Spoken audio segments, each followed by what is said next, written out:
Well, good morning, everyone, and thank you, Jake, for that introduction. It's wonderful to be here today, and I also want to thank you and Mark and the whole team for organizing this important conference and for hosting us here today.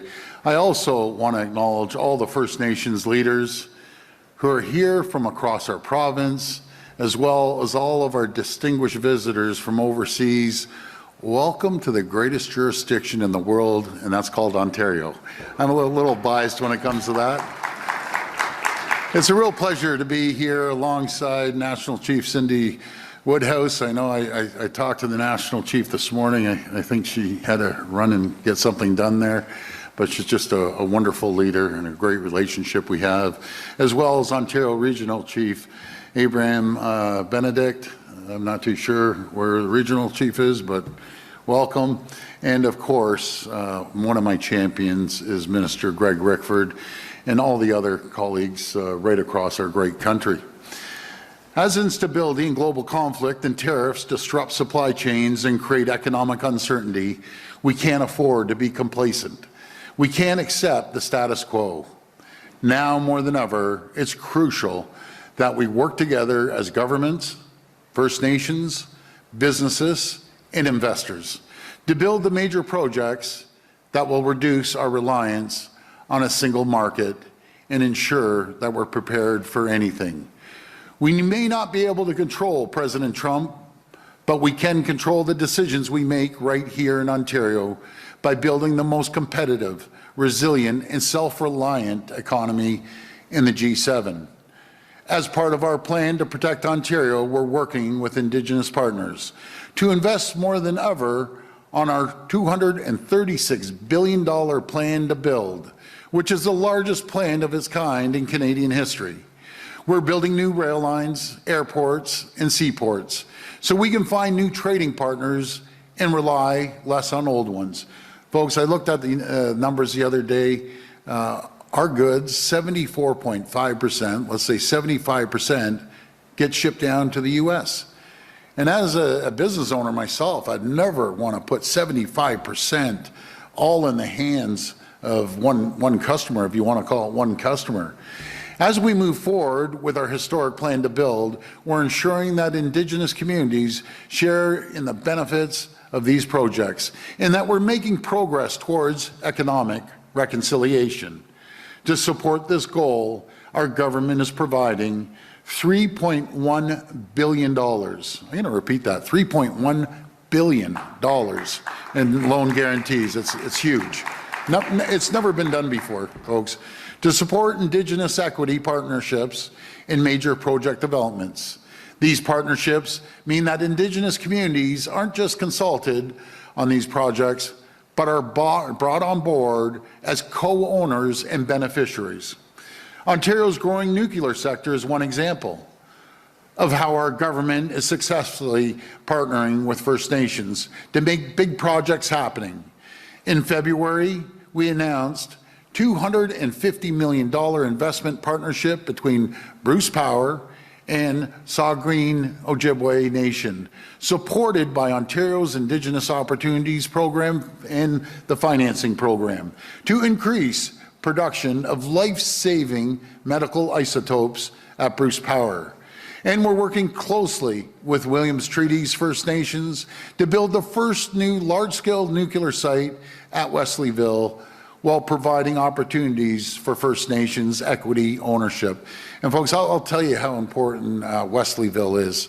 You know, Bruce Power is, if not the largest in the entire world, as they have Bruce A, Bruce B, they're building out Bruce C. We went down to New York State and we met Governor Hochul, really nice person. And she said, Premier, we're building out our energy by 1,000 megawatts. And I said, well, congratulations, Governor, that's fantastic. She goes, what are you building out?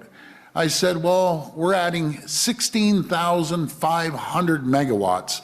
And then after I picked her off the floor when we said 16,500, so I'm going to simplify this. This is how, I understand it. So let's just round it off to 16,000 megawatts.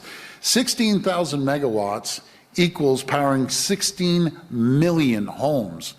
So we're thinking we don't need it for 16 million homes, but what we do need, we need the data centers that are massive when it comes to energy. They just take up massive energy.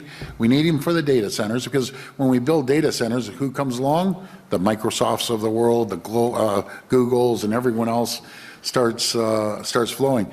And then for large companies and for the North in our mining that needs energy. And the balance, we can ship down to the U.S. I always differentiate folks between President Trump. I'll be very frank, I don't see eye to eye with the guy, so that's pretty common around the world. But I love the American people.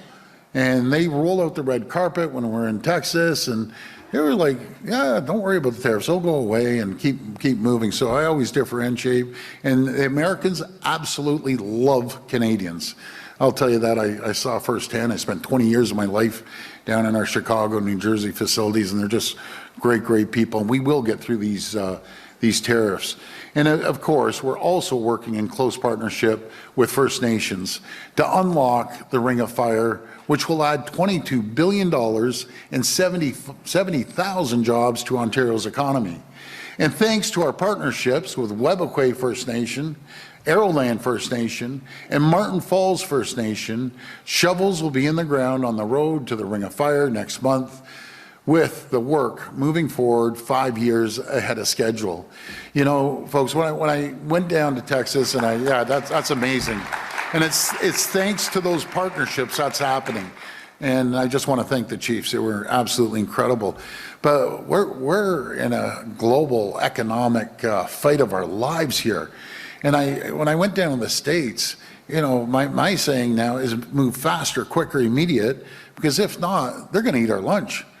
Down there, they get permits in 6 months to build these data centers, and they're ferociously vicious. But the good news is we walked away with $6 billion of investments from Texas. And I always say to Greg, our great minister, and does an incredible job for the First Nations communities, is nothing is better. You can get on the phone, you can get on the Zoom calls, but nothing's better than sitting across the table, looking at someone in the eyes and just talking to them and working through things. And that's how we ended up getting the $6 billion of investments here. And that goes for our great partners in the First Nations community. I bring them over to the house and we break bread. And as one of the chiefs said, no, we never broke bread, we broke pizza, but it's the same thing. You know, I ordered the pizza, and you get to know people and build this relationship. And there's nothing better than building relationships with folks.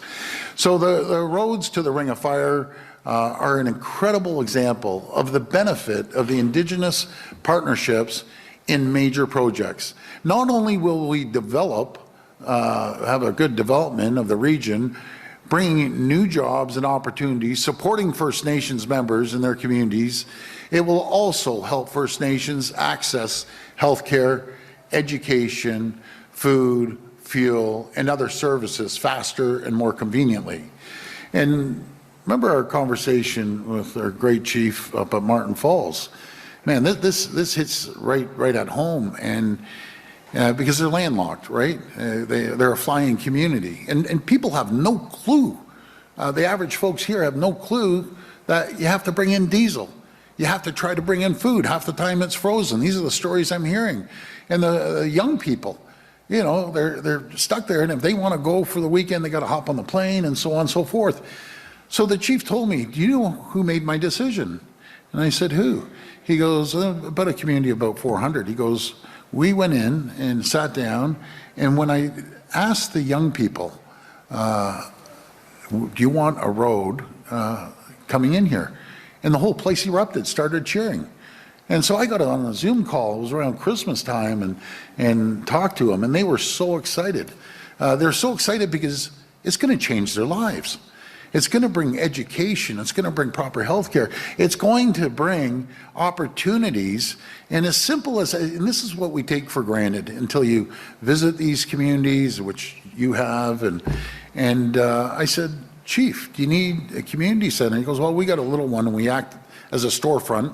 There's, you know, not a ton of food there. And I said, well, why don't we build a new community center? Do you want a hockey arena? Yeah, I'd love a hockey arena. That changes people's lives, that they can literally gather as a community, and if they want to go to wherever, I will say Thunder Bay, for example, they can literally hop in the car and get out of the community, spend a weekend somewhere, and then come back. That's what changes people's lives when we all work together. We're also seeing huge success in other businesses and infrastructure partnerships with First Nations, like building new energy transmission lines to meet rising demand for power in Northern Ontario. For these projects, First Nations will have access to Hydro One's equity partnership model, enabling up to 50% ownership of the lines by First Nations. Again, I feel like I'm preaching to the choir, but you know, if the media's here, I want to preach to everyone else how important it is bringing a transmission line to a community that relies on diesel all year round. And if they run out of diesel, how do they get diesel? Right? These are things that people may not understand. And I was just so happy when we bring a transmission line in, bring electricity, upgrade the broadband, internet, proper cell service. It's amazing. And these are just a few examples of the work being done to support Indigenous partnerships and build a stronger Ontario and a stronger Canada. And I just want to thank all our partners across the great province of Ontario for making these projects possible, because it wouldn't happen without the collaboration and cooperation with our First Nations. And because when we build a stronger and more competitive and more resilient economy that can stand up to President Trump's tariffs and protect workers and communities from global instability, we all benefit. Our government, thank you. Thank you. Our government will keep working with Indigenous partners to get these projects built, and we'll continue working towards true economic reconciliation that creates jobs and economic opportunity for First Nations communities right across our province.